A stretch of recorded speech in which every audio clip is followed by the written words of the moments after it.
Alexander Isak to Liverpool is a done deal, and the Newcastle media and journalists are in the mud.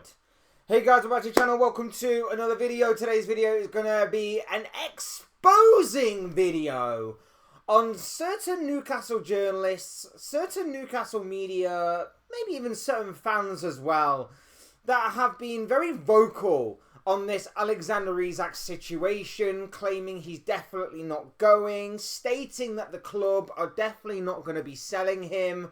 But as we know, as it's turned out, as the conclusion of this long drawn out saga has reached its end, we know that they have been lying.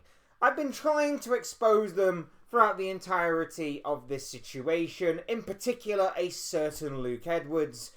And I feel like in order to kind of neatly tie up any loose ends on this transfer that is going to be happening and being signed, sealed and delivered today, I feel like we need to go back over it and just look back over some of the things that were being said and have been said and just put a nice fine point on proceedings. So sit back, relax, enjoy. Hit the like button if you haven't already. Subscribe if you're new. Both things will always and forever be greatly appreciated. And feel free to hit the comment section with whatever you want to say about this topic of conversation. Your thoughts, comments, opinions, predictions, feelings, whatever you want to call it, will make for great and interesting reading. So please do use and abuse that comment section down below. And without further ado, we're going to get on with the conversation ourselves. We're talking Newcastle media and the Alexander Isak saga and situation. I felt last night, or in the early hours of this morning, should I say, it was beautifully poetic that the person to somewhat break the news, and I'll explain what I mean by somewhat. The person that somewhat broke the news was Luke Edwards. Luke Edwards, for those of you who don't know, who have been living under a rock, who have not been really following this saga, is someone who is a Northeast journalist, spoken very much on this topic, has covered this conversation a lot over the summer, and has been adamant that Newcastle are not going to be selling. Newcastle don't need to sell. There is no way that Newcastle were going to sell Alexander Isak. Fast forward to the 1st of September, and he's the one who broke the news that not only were Newcastle considering selling Alexander Isak for what would be a cut price of the original 150 million that was being stated, but he actually broke the news that Newcastle had accepted a bid of 130 million, as displayed here. 3 hours before the real official announcement broke, he said, exclusive, Newcastle will finally consider selling Alexander Isak if Liverpool bid 130 million pounds. And then, just after midnight, he goes on to say that exclusive, Newcastle have tonight agreed the 130 million pound sale of Alexander Isak to Liverpool. This was then later on confirmed by Fabrizio Romano, who stated that breaking Alexander Isak to Liverpool, here we go, deal now agreed for 130 million transfer fee, record move for Premier League. Isak on the way to Liverpool for medical as new Liverpool player after long-term deal agreed months ago. It was always only Liverpool for Isak. This left a lot of media, a lot of journalists in the mud. None more so than a certain Dominic King, who claimed that Liverpool had not agreed a £130 million deal. This was as of Saturday. And whilst that may have been true at the time, he actually does go on to say that the clubs are not in talks, and it's misleading to suggest that they are. But also, the only deal that Liverpool may complete before Monday is Kostas Tsimikas to Roma. Significant chance there won't be any more arrivals.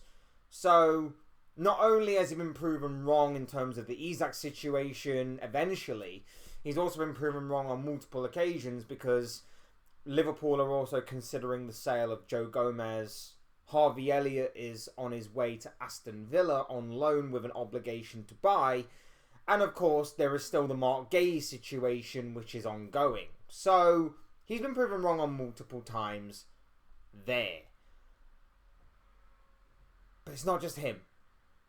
Craig Hope, exclusive. Newcastle have no intention of allowing Alexander Isak to leave in sight of his bombshell statement. This was in the aftermath, of course, of Alexander Isak's statement that he put out on the day of the PFA Awards. This was echoed by Luke Edwards, who stated that he was going nowhere. There is no chance at all that Alexander Isak would be sold this summer.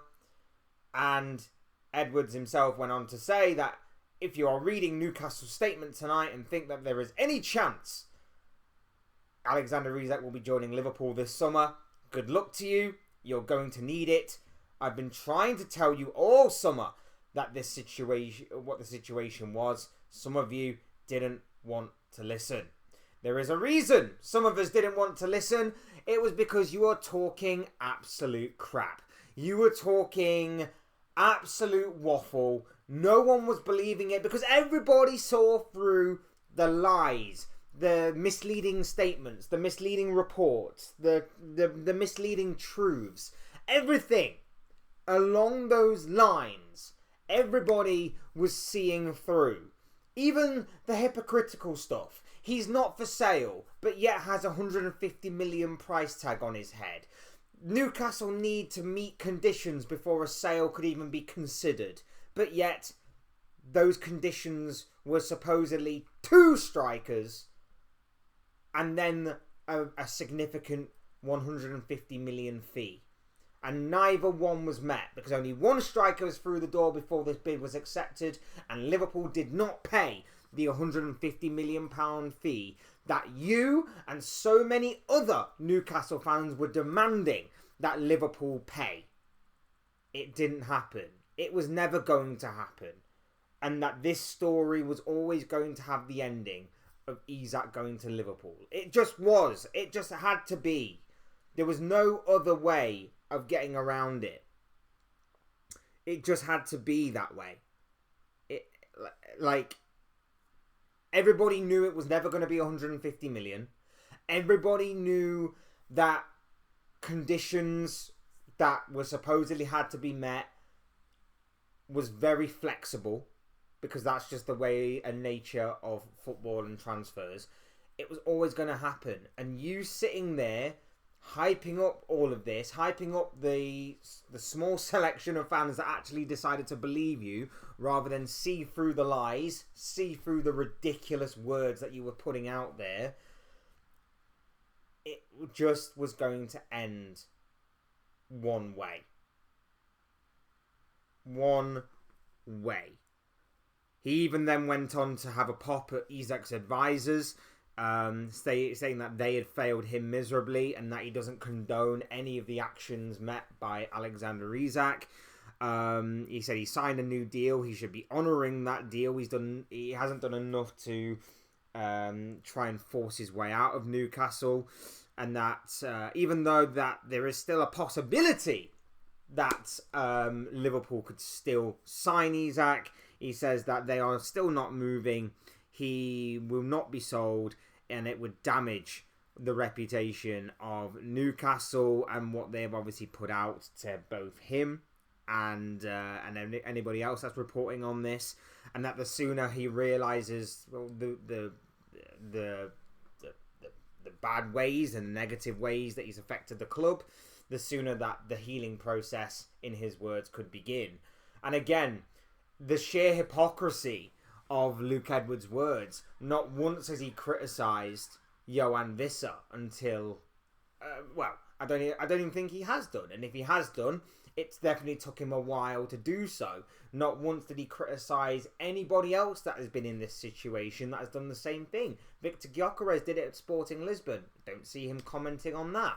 Don't see him commenting on, like I say, Yoane Wissa putting out a statement and obviously not turning up for training for the most part this summer. Don't see him complaining that Newcastle were not paying the fees that were being asked of by the likes of Brentford and by the likes of whoever else they were after at the time. It was okay for Newcastle to lowball the selling club, but was okay for that, but it was wrong for Liverpool to do the same thing to his precious Newcastle, wasn't it? The hypocrisy stinks, the lies reek, and the desperation became very, very clear. And this was a journalist, by the way. It meant to be a professional journalist. Professional. Does a professional journalist tweet in the ways that a fan content creator would? He shouldn't do. If he has his own private, separate account, fair enough. But he was talking mainly opinionated based. This one especially caught my eye so many times. So to make it clear, so to make it simple for simpletons, there is no chance he will be allowed to leave. The board told him he's not for sale. His behaviour has forced them to contemplate the terms of what it would take for them to sell. Those terms are nowhere near being matched. The deadlock will continue. Well, the terms were not met. So you were lying again. Like I said before, 150 million was not met. 2 strikers in before the sale of Isak was even considered was not met. So you were lying. And maybe the club did tell you these things. And maybe Newcastle fans should also turn on you for spouting out the information. But they should also turn on their own club as well. And we'll get onto that a little bit later on. But for you to try and claw back any sort of relevancy, integrity and validation on this story was obviously never going to happen. Even though you tried, even though you attempted to, because the damage was already done. The contradictions. As I've said all summer, they might have let him leave if they had signed Ekitike or Sesko. Might if Liverpool had matched valuation. But none of those things happened. Newcastle have been steadfast all summer on this, as I've said, from day one. And the irony being, you said that Ekitike was set to play with Isak, alongside Isak, be in the same squad with Isak. You never mentioned that that could open the door for a possible Isak sale. So that was a lie. And plus, it automatically contradicts your conditions to sell Isak in the first place. You said 2 strikers were needed. Well, Ekitike and Sesko would have only counted for one or the other. So where's the second one then, Luke? You're giving us Lukes a bad name. Honestly. Ridiculous. Absolutely ridiculous from you. The gaslighting was then real. Newcastle will not sign players they don't really want to replace Isak.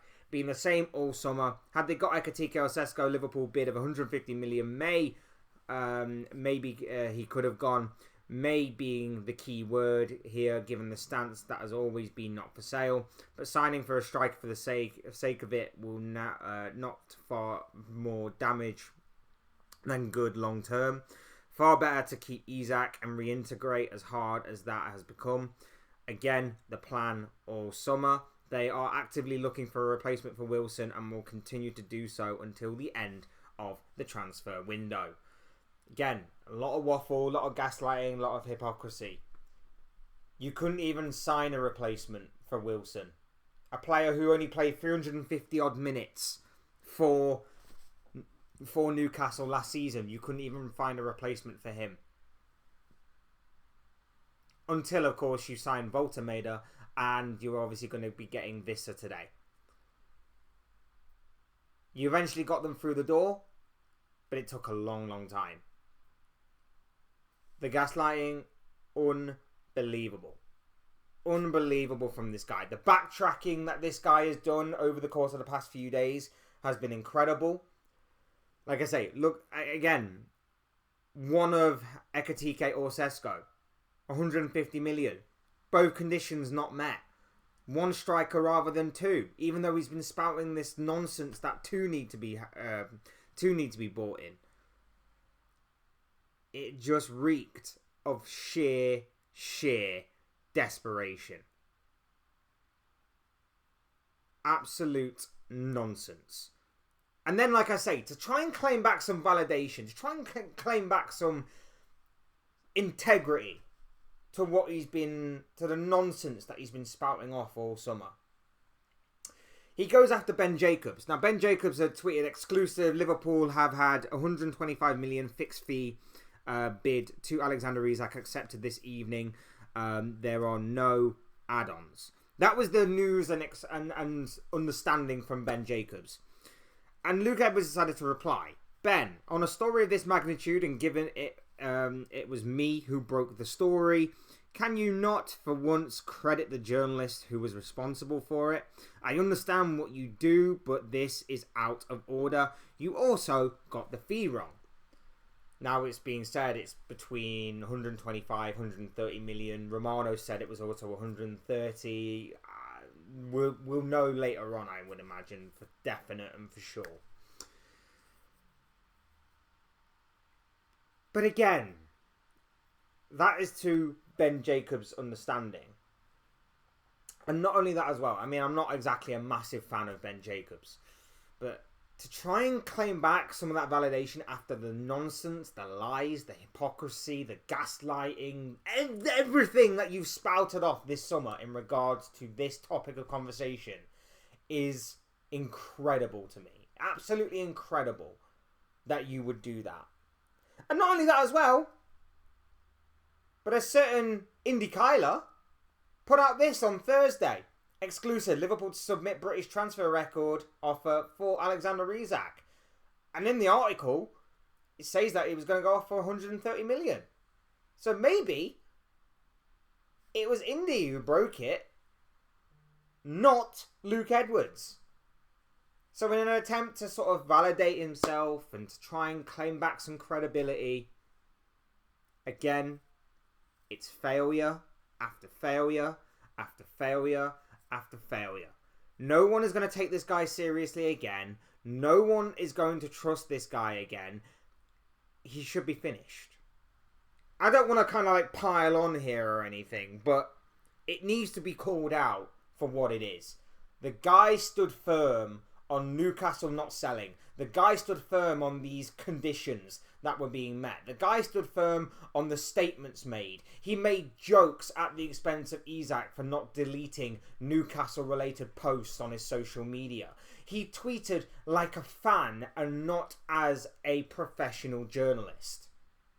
The guy has had an absolute shocker, an absolute nightmare in this situation.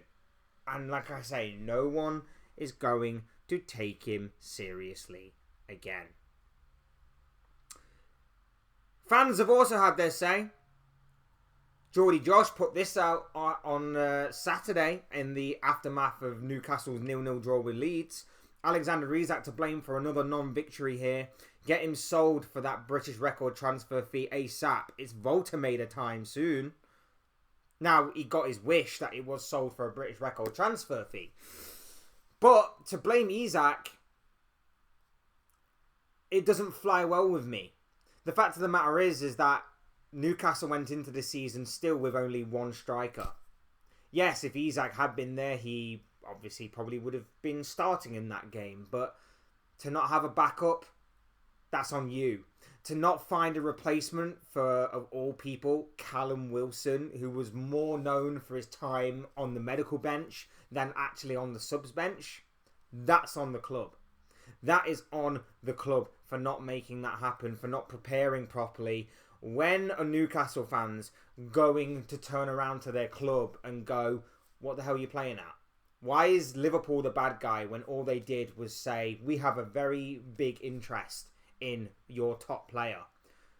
I understand why people will be frustrated and angry with Isak. I get that.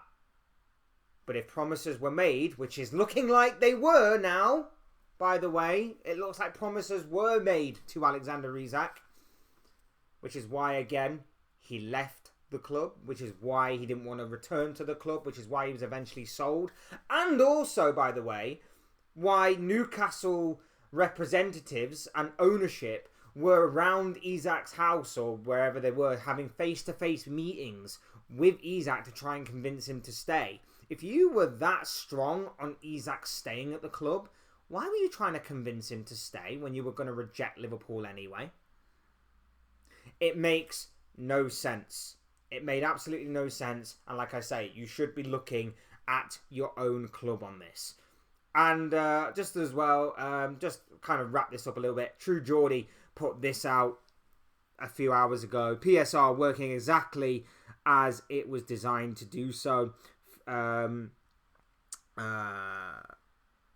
Forcing Newcastle to sell our best players to a club where owners are worth 1% of our owners to comply with the rules introduced the week our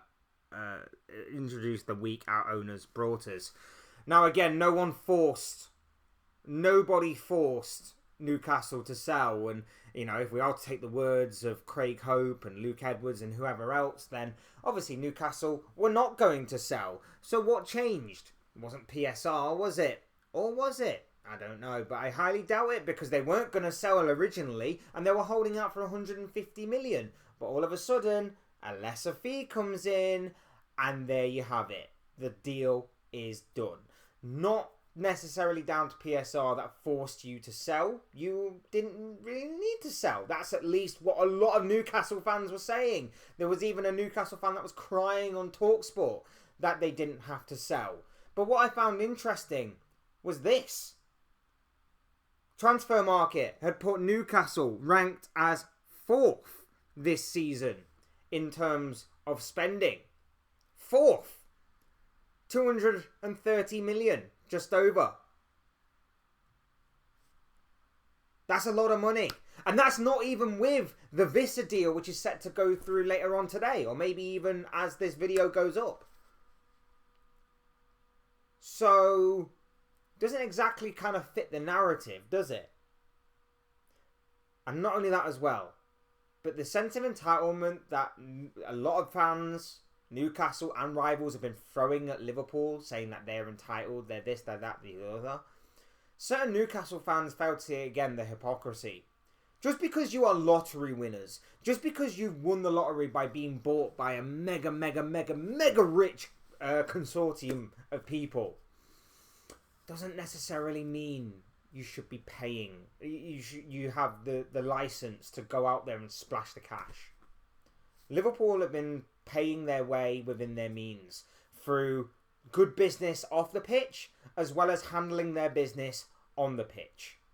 Winning trophies, topping leagues, not spending any money last summer.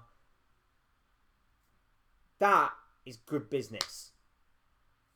You winning the lottery and then moaning that you can't spend it, that's the reason why. That's part of the reason why. You have to earn your right to spend. Otherwise, how come Man City have done so well over the past few years in terms of their income when everybody else has struggled? And maybe it is to do with 115. But we don't know that for sure yet, do we? And if we are, I'll hold my hands up and say that, okay, maybe things do need to be looked into. But things are not against you.